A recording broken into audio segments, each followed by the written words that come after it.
cabbage diet, apple diet, only eat at 8:30. No, never mind, don't eat at 8:30, only eat at 6:30. No, only eat between this window of time. I take that back, you only eat during this time.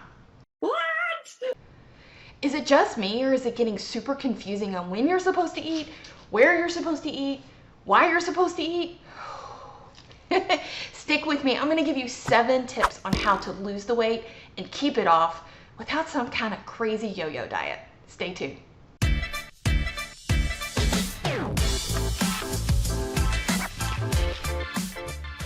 Hey guys, it's Jamie with Badass Mama Gang, and today we are back with 7 quick tips that you can put in today to kind of change our mindset just a little bit about how we eat, when we eat, what we eat.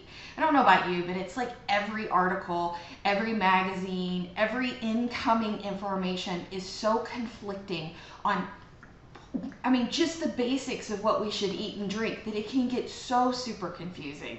So I'm today going to give you 7 quick tips that I use every single day to help keep me on track. This has helped me both lose weight, keep the weight off, but the most important thing, I feel like a human being that can just eat and drink and not worry about what is the next fad diet that I need to follow. So first things first, I'm going to give you some hard truths.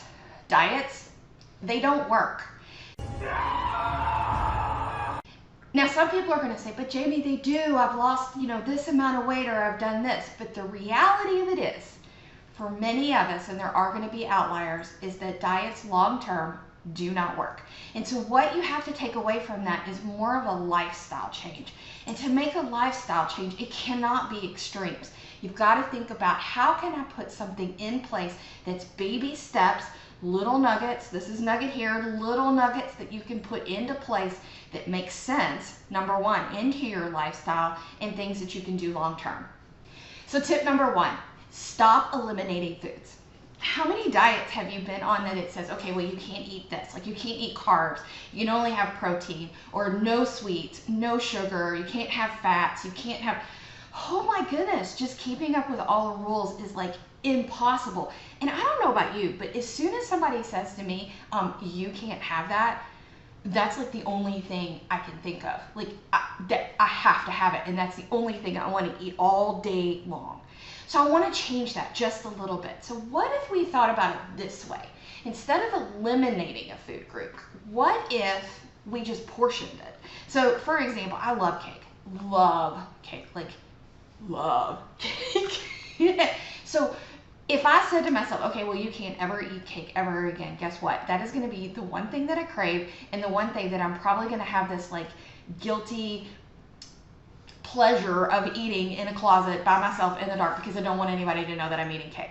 But what instead, if I said, okay, you know what? You can have cake. You just can't eat the whole cake. And so I can have a slice. Number 1, it's a big win. I am able to have something that I'm not setting a huge restriction on. And you feel good because you have this mental mindset that you can have something and you don't have to eat the whole cake. Now, I will say there are medical reasons to kind of not have certain foods. That's a totally different category. But just overall, think about, instead of eliminating a food group, just portion it. So tip number 2 is talking about slowly making some changes. Here's what I see a lot, and I am guilty of this too, is that we just jump in with both feet. It's like, where's the deepest end of this pool, and I'm going to jump right in. And while you might be spot on and super excited for the first couple days, usually about day 3, day 4, the love of whatever you're doing has pretty much started to fade, and it's very hard to maintain it. So think about it this way. Instead of this being a short-term game, this is the long-term plan. So it's almost better to tiptoe into that pool. Take the steps. Do one step at a time, because if you do that, long-term, you're going to end up in the deep end of the pool, but it's sustainable and you can stay there. Tip number 3, change your mindset about what exercise looks like. I think for a lot of us, we think exercise has to be a specific workout, or at the gym, or I have to lift this certain weight, or I have to go running it's all of the above is great, but the cool thing about exercise is it's just about moving your body. So instead, what if we said this? Let's just take the word exercise and change it to movement. That totally changes the thought process on what this is. It's just about getting up and moving, and it does not have to be something super structured like a class. It could be, I'm in my office and I get up and I walk around my desk, or I take the stairs, or I park my car a little further out into the parking lot and walk in. And for a lot of us, we've switched to working at home, and maybe it's setting a timer that every, 30, 40 minutes, you set a timer that audibly goes off, and you get up and you just walk around. Maybe you do a couple of squats. It doesn't even have to be squats. It's just about moving that beautiful body. Tip number 4, and you're going to think I'm crazy, but I want you to throw your scale away. Yep, throw it away. For a lot of us, we tie emotions to the number that's on that scale. You get on it, you'll step on it, you'll see that number, and it could totally either wreck your day, or you could be like, look here. But the unfortunate thing is that what if you went back up there a couple of hours later and stepped on the scale? The number is going to change. That number changes all day long and from day to day. What if instead we used a different way to track how we're feeling? If you feel amazing, if you've gotten into that pair of jeans that you have been working towards getting into, I think that instead of, if we have this negative feelings about the scale and the number on the scale, and I'll be the first one to tell you that the scale and I broke up. I had this almost OCD relationship with the scale where I was measuring myself like multiple times a day and tracking it on an Excel spreadsheet. Even when I say that out loud, that is so horrible. But it got to the point that my emotions for that day or in that moment was completely tied to what number showed up on the scale. And the reality of it is it's not how my body was feeling, because I was feeling pretty fantastic, but I was allowing a number on a scale to set the tone. So I'm going to say, throw it away and find a different way to measure how you're feeling. And that may just be how your body's feeling that day. Tip number 5, you gotta know a life outside of cardio. I feel like a lot of us ladies especially, we get stuck on this like cardio hamster wheel, right? So we're like, we have to get on the treadmill, we have to go for a walk, we have to go for a run, we have to get on the Stairmaster, we have to do an elliptical. Here's the deal. Now, okay, I'm a cardio person, I get that. I do think that there is a lot of value in doing cardio in some mechanism, but just know it's not something that you have to do for hours and hours. It's not something that you have to do every single day, and there are other ways of just moving your body and making it feel amazing other than getting up on a treadmill. This is the perfect spot for me to give you a little plug. And I know some women, we look at this and we go, yeah, I don't want to do that, but I'm going to tell you what will completely change what your body looks like is lifting some heavy weights. You're not going to look like Arnold. I know some of us were like, no, I don't want that neck. I don't want to be bulky. I promise. Go find some resistance training, whether it's resistant bands or lifting some weights. You can do this from home. I have tons of home workouts just on this very channel that you can lift up some weights and do some strength training with upper body and lower body. It will change what you look like on the outside. You're going to feel super strong, and you'll be amazed on the things that you could lift. Like you could say, look what I can do. So number 6, this is exactly how I eat. This is exactly the plan that I have followed. And I am going to say that I have tried a little bit of everything. If there is a fad diet, or there is a plan out there, or there's a little mini container that you can put your food and measure it in it, I have tried it.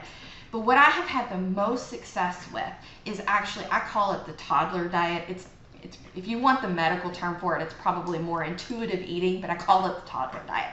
So if you go and you think about your toddler eats when they're hungry, and then when they're full, they throw their food on the floor. And while that would be amazing for us as adults, we do get frowned on if we throw our food. But let's just step back for a second and think about this.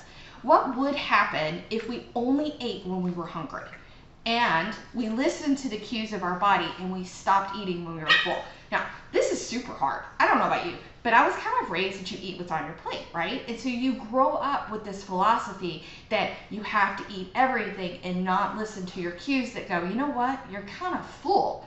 So what I would say is start slow on this one, because it is a little bit challenging to relearn the cues of your body. But just like on the meal, your next meal that you eat, before you even pick up that spoon or that fork or drink whatever, ask yourself a question. Am I actually hungry, Or am I just eating because this is a traditional mealtime? And then if you are hungry, please eat. And then when you start to eat and you start to get that feeling of being full, go, okay, is this a good spot to stop because I'm full? And then you don't eat so much food that at the end of the meal you just feel miserable. So tip number 7, and you're gonna go, duh, Jamie, but the reality of it is I think a lot of us go, yeah, we need that, but we don't do it. Here it is, sleep. Yeah. I'm like the worst one for this. But you have to let your body recharge. Your body and your mind is going, mama, you're going at 180 miles per hour all day long, chasing people, critters, small children, our partners, everything. And you need to have that opportunity to just hit the reset button and have your body have the opportunity to just rest. And some of us, it may be a conscious decision to say, okay, I'm going to go to bed 15 minutes early, or okay, I'll throw this one out to you. How many times do you set an alarm and you just hit the snooze button? What would happen if, okay, so say you have an alarm for 6 o'clock and you usually hit snooze until 6:30. Just set the time for 6:30 and get up. Let your body have that full rest of uninterrupted sleep of beep, beep, beep every 9 minutes, and get that extra 30 minutes. Things to think about. All right, guys, so this is going to wrap it up. These are our 7 tips that I use every single day that I wanted to share with you, that you could put in place to not only lose weight, keep the weight off, but also just feel amazing.